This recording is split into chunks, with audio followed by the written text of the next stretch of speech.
اعوذ باللہ من الشیطان الرجیم بسم اللہ الرحمن الرحیم الحمد للہ رب العالمین والصلاة والسلام علی اشرف الانبیاء والمرسلین وآلہ الطیبین الطاہرین.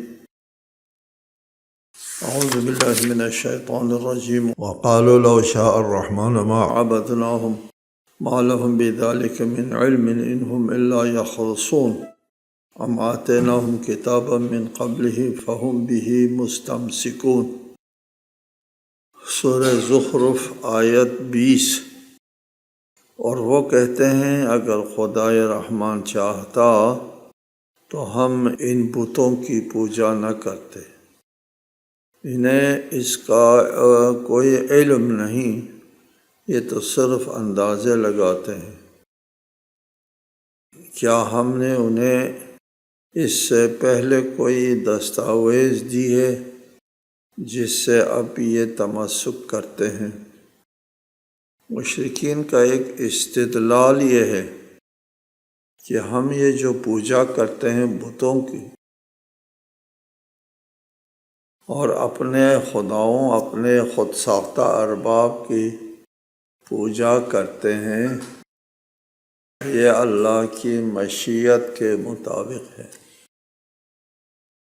اللہ نے چاہا تو ہم ان بتوں کا پوجا کر پائے، اور اگر اللہ نہ چاہتا تو ہم ان بتوں کا پوجا نہیں کر پاتے. ہمارا کیا مجال ہے اس کام کو انجام دے جس کو اللہ نے نہیں چاہا ہے. لہٰذا ہم یہ جو پوجا کرتے ہیں بتوں کا، یہ اللہ کی چاہت، اللہ کی مشیت اور اللہ کے ارادے کے مطابق ہم کرتے ہیں. یہ ان کا استدلال. یہ استدلال اس نظریے کے مطابق ہے جو مسلمانوں میں ایک کلامی مذہب ہے، اس نے اختیار کیا ہے. اس کلامی مذہب کو مذہب جبر، نظریہ جبر کہتے ہیں. خیرہ و شرہ من اللہ، خیر بھی طرف سے اللہ کی طرف سے، شر بھی اللہ کی طرف سے. کوئی واقعہ نہیں رونما ہوتا اس کائنات میں جو اللہ کی طرف سے نہ ہو. کوئی پتا بھی نہیں ہلتا اللہ کے ارادے کے بغیر. کوئی جنبش نہیں کر سکتا اللہ تعالیٰ کے ارادے کے بغیر. نظریہ جبر کا یہ کہنا ہے جو کچھ ہو رہا ہے وہ اللہ تعالیٰ کے ارادے کے مطابق ہو رہا ہے. اللہ نے چاہا تو ہوا ہے، اگر اللہ نہ چاہتا بالکل ممکن نہ تھا کہ وہ کام ہو جائے. اللہ کے نہ چاہتے ہوئے بھی ہو جائے. مجال ہے کسی کا کہ اللہ نہ چاہیں اور یہ ہو جائے؟ اس کو نظریہ جبر کہتے ہیں. مشرکین بھی یہی کہہ رہے ہیں، ہم جو پوجا کرتے ہیں یہ اللہ نے چاہا ہے، اور اگر نہ چاہتا تو ہمارا کیا مجال تھا کہ ہم ان بتوں کا پوجا کریں. وقالو، اور مشرکین نے کہا، لو شاء الرحمن، اگر اللہ رحمان چاہتا، ما عبدناہم، میں ہم ان کی وہ عبادت نہ کرتے. ہمارے مسلمانوں میں سے ایک کلامی مذہب ہے، اس کو مسلک جبر کہتے ہیں، جبریہ. وہ بھی جبر کا قائل ہے. یہ کہا کرتا ہوں آپ سے کہ یہ بدقسمتی ہے کہ مسلمانوں میں ایک ایسا کلامی مذہب وجود میں آ گیا کہ جبر کا قائل ہے کہ ہم مجبور ہیں ہم مختار نہیں ہے، ہم اپنے ارادے سے کچھ نہیں کرتے، اللہ تعالیٰ کا ارادہ چلتا ہے۔ ایک مجلس تھی، اس مجلس میں ایک آدمی وارد ہوتا ہے، اس نے کہا سبحان من تنزہ عن الفحشاء، پاکیزہ ہے وہ ذات جو فحشاء سے پاکیزہ ہے۔ یہ جتنی بدکاریاں ہیں یہ بھی اللہ کی طرف سے ہوتا ہے، سبحان من تنزہ عن الفحشاء۔ تو اس جبریہ نے جواب میں کہا سبحان من لا یجری فی ملکہ الا ما یشاء، پاکیزہ ہے وہ ذات جس کی سلطنت میں صرف اسی کی مشیت چلتی ہے۔ اس قسم کا نوک جھوک ہوتا تھا۔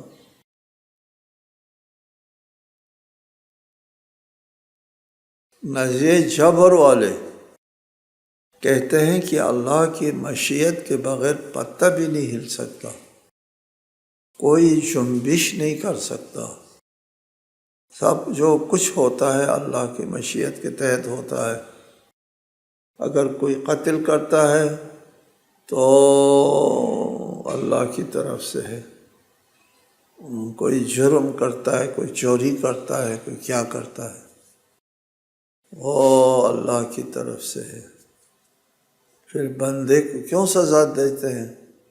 وہ اس لیے کہ کسب بندے کی طرف، کسب مباشرت یعنی براہ راست ملوث بندہ ہو رہا ہے، وہ کرا رہا ہے، اللہ کی طرف سے ہو رہا ہے، بندہ تو ملوث ہونا ہی ہوتا ہے۔ بہرحال ایک ایسی توجہ ہے جو سمجھ سے بالا تر ہے۔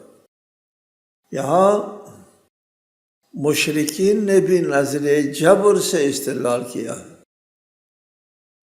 لو شاء الرحمن ما عبدناہم، اگر اللہ چاہتا تو ہم ان بتوں کا پوجا نہ کر پاتا، ہم بتوں کا پوجا کر رہے ہیں، اللہ نے چاہا تو کر رہے ہیں۔ اللہ کی مشیت کے بغیر جو ہے کوئی کام رونما نہیں ہوتا، یہ جبر ہے۔ اللہ تعالیٰ نے اس نظریے کو رد فرمایا ہے ادھر قرآن میں، اور سورہ انعام میں بھی یہی بات ہے کہ مشرکین نے کہا کہ ہم جو کچھ کر رہے ہیں اللہ کی مشیت کے مطابق ہے۔ اللہ تعالیٰ نے رد کیا ہے اس نظریے کو کہ یہ جو کچھ کر رہے ہیں ان کا بچا لانا جو ہے وہ اللہ کی مشیت ہے، یہ جبر ہے، یہ نظریہ باطل ہے۔ یہاں پر ایک خلط ہوا ہے ان لوگوں کو، اللہ تعالیٰ کے مشیت و ارادہ تشریعی اور ارادہ تکوینی میں خلط ہو گیا، خلط مباحث ہو گیا۔ وہ کہتے ہیں کوئی پتہ بھی نہیں ہلتا اللہ کی مشیت کے بغیر، پتہ کا ہلنا اللہ کی مشیت تکوینی ہے، کوئی جنبش نہیں کرتا اللہ کی مشیت کے بغیر۔ یہ تکوینیات میں اللہ کی مشیت کے بغیر کوئی پتہ نہیں ہلتا، صحیح ہے۔ اللہ ارادہ کرتا ہے، ارادہ تکوینی، انما امرہ اذا اراد شیئا ان یقول له کن فیکون۔ ارادہ تکوینی اللہ تعالیٰ کے کن فیکون ہی چلتا ہے۔ اللہ کا ارادہ نافذ ہوتا ہے، ممکن نہیں اللہ کی چیز کا ارادہ تکوینی کرے اور پھر وہ مراد جو ہے وہ وجود میں نہ آئے، نہیں ہو سکتا۔ کوئی پتہ بھی نہیں ہلتا، کوئی جنبش بھی نہیں کر سکتا اللہ کے ارادہ تکوینی کے بغیر۔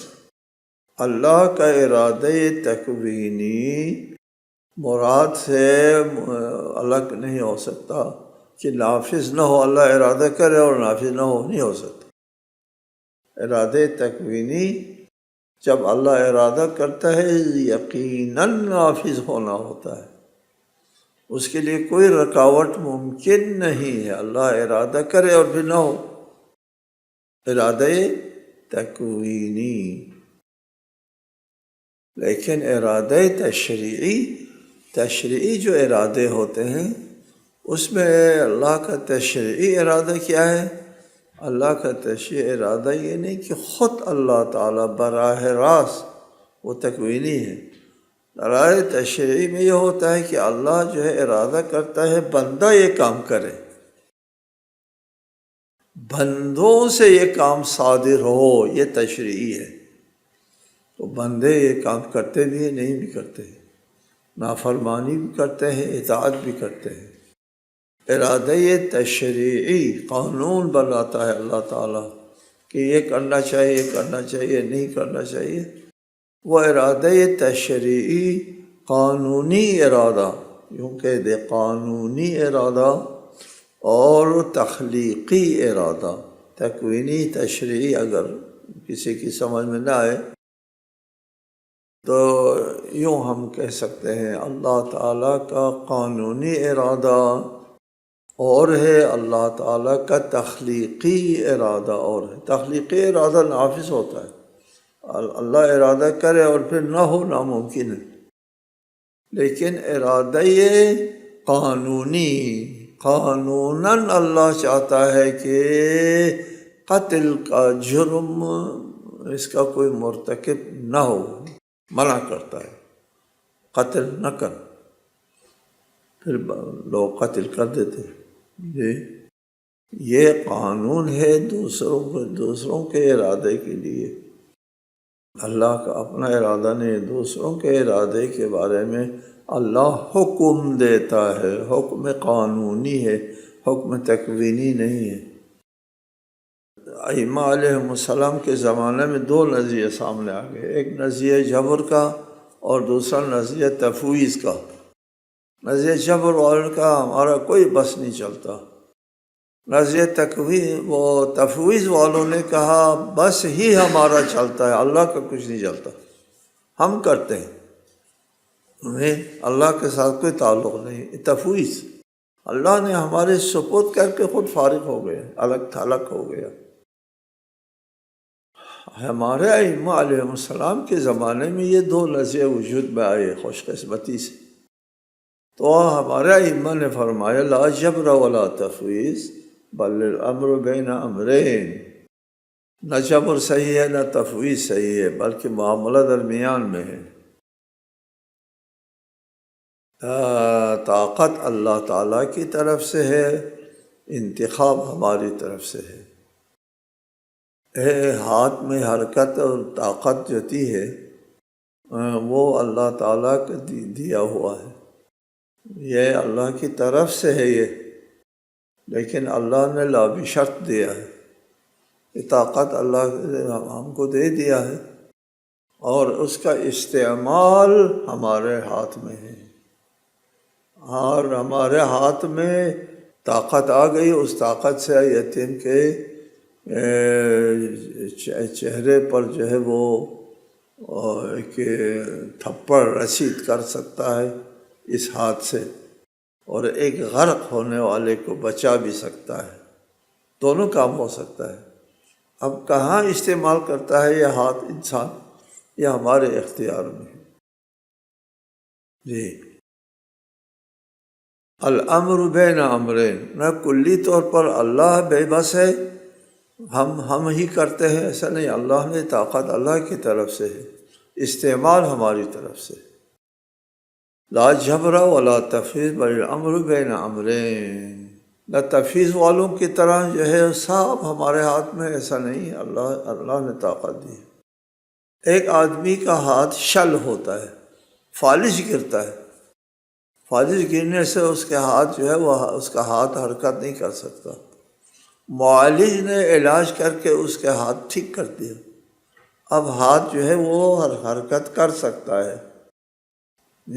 معالج کے علاج کی وجہ سے ہاتھ جو ہے وہ حرکت کر سکتا ہے۔ اب یہ حرکت کرنے کے بعد یہ شخص جو ہے اس ہاتھ کے ساتھ جو ہے وہ جرم کرتا ہے تو اس کے ساتھ جو ہے کار خیر کرتا ہے تو یہ اس کے اپنے اختیار میں ہے۔ یہ جو علاج کرنے والے کے ساتھ اس نے تو علاج کر کے ٹھیک کر کے دے دیا۔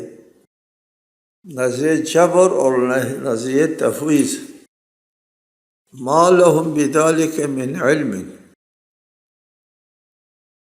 کہ مشرکین کو نظر جبر جو ہے وہ ان کی جہالت پر مبنی ہے۔ مشرکین نے جو نظر جبر یہاں چلایا، اللہ کی خوشنودی کا علم نہیں ہے ان کے لیے۔ حضرت امام رضا علیہ السلام سے روایت ہے، فرمایا من قال بالجبر فلا تعطوه من الزکاة شیئا، نظر جبر والوں کو زکوٰۃ نہ دیا کرو، ولا تقبلوا له شہادۃ ابدا، ان کی گواہی بھی قبول نہ کرو۔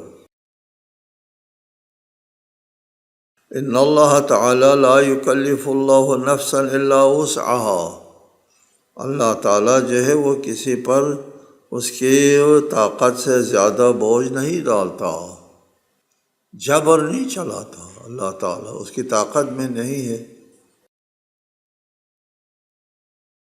ولا يحملها فوق طاقتها، ان کی طاقت سے زیادہ کسی چیز کا جو ہے بوجھ نہیں ڈالتا اللہ۔ ولا تکسب كل نفس الا عليها ولا تزر وازرة وزر اخرى، انسان جو عمل کرتا ہے اس کا خود ذمہ دار ہے، کسی اور پر اس کا بوجھ نہیں ڈالا جاتا۔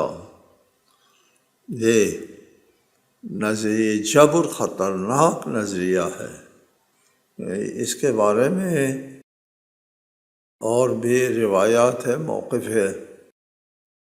سب سے اہم بات یہ ہے کہ مجبور کو قانون نہیں دیا جاتا، مجبور کو شریعت نہیں دی جاتی، مجبور کو آزمائش میں نہیں ڈالا جاتا، مجبور کو مکلف نہیں بنا سکتا مکلف۔ مجبور ہے وہ، اس کا اپنا اختیار نہیں چلتا ہے، اس کو قانون دینے کا کیا فائدہ ہے؟ مجبور کی طرف انبیاء نہیں بھیجے جاتے، مجبور کے لیے شریعت نہیں بنائی جاتی، اس کا اپنا بس نہیں چلتا ہے، اس کو شریعت اور قانون دینے کا کیا مطلب ہے؟ آپ اگر قانون دیتے ہیں تو ڈرائیور کو دیتے ہیں، اس کا بس چلتا ہے، وہ گاڑی کو نہیں دیتے قانون، وہ اس کے پاس کچھ نہیں ہے۔ انسان مجبور انسان اور بے جان گاڑی کی طرح ہے، اس کا اپنا بس نہیں چلتا۔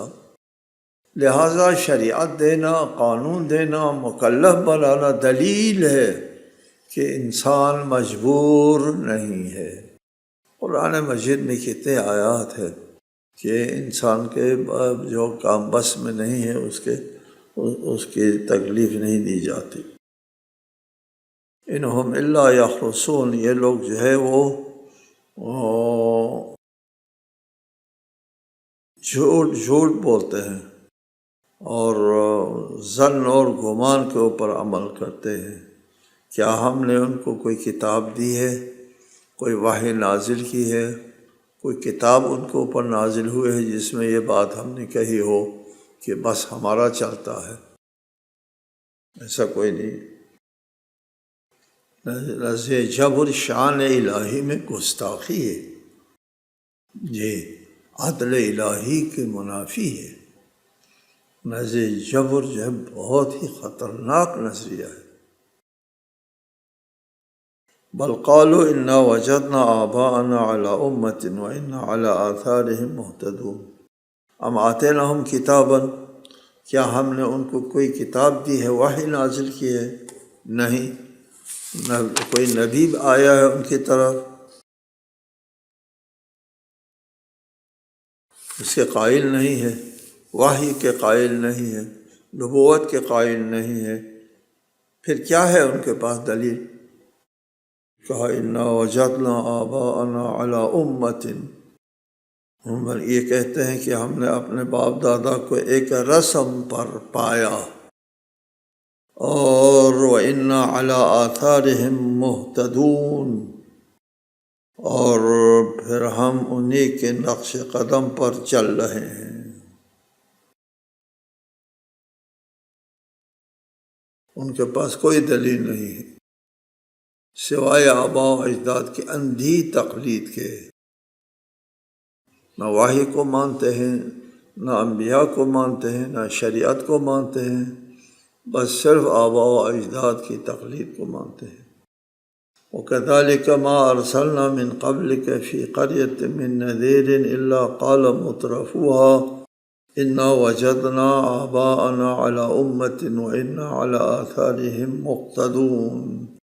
اور اسی طرح ہم نے آپ سے پہلے کسی بستی کی طرف کوئی تنبیہ کرنے والا نہیں بھیجا مگر یہ کہ وہاں کے عیش پرستوں نے کہا ہم نے اپنے باپ دادا کو ایک رسم پر پایا ہے اور ہم انہی کے نقش قدم پر چل رہے ہیں۔ پہلے بھی اس قسم کی آیت آ گئی ہے جس میں لوگوں نے کہا ہے کہ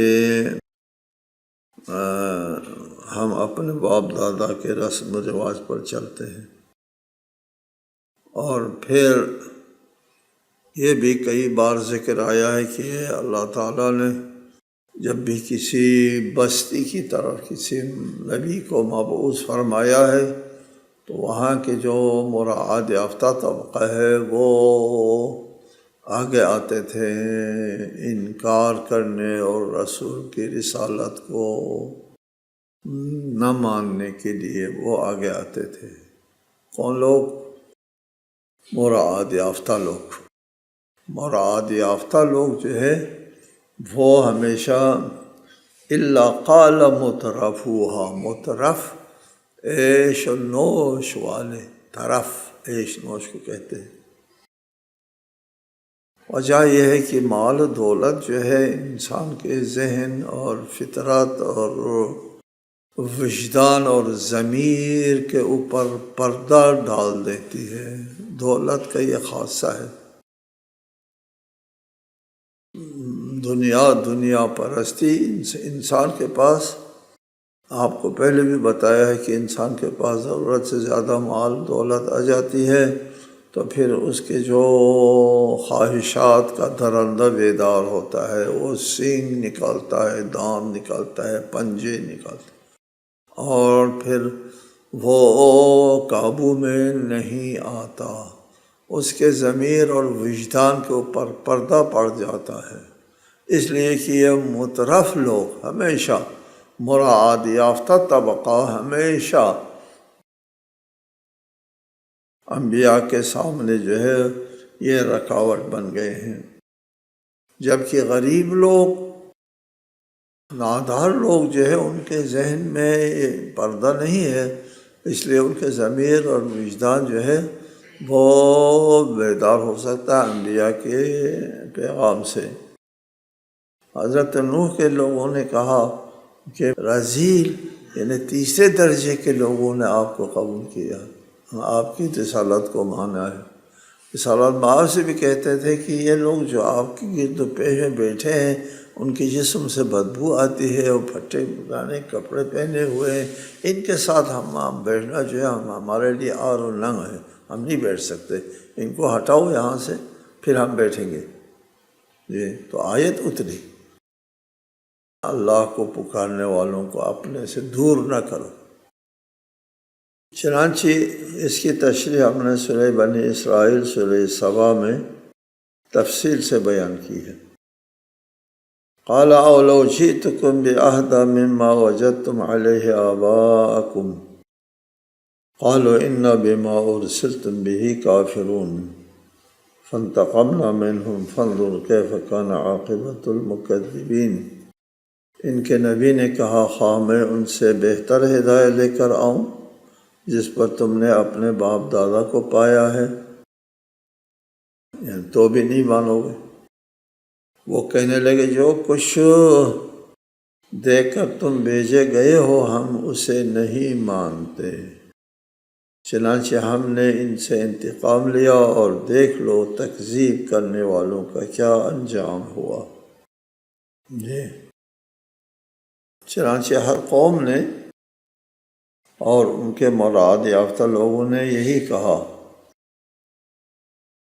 کہ ہم آپ کو نہیں مانتے، ہم اپنے آباء و اجداد کے جو رسم و رواج ہے وہ چھوڑ گئے ہیں، ان کو مانتے ہیں، اور وہ یہ کہتے ہیں کہ ہمارا آباء و اجداد جو ہے وہ غلطی پر تھے، وہ گمراہ تھے، کیسے ہو سکتا ہے وہ گمراہ نہیں ہو سکتا۔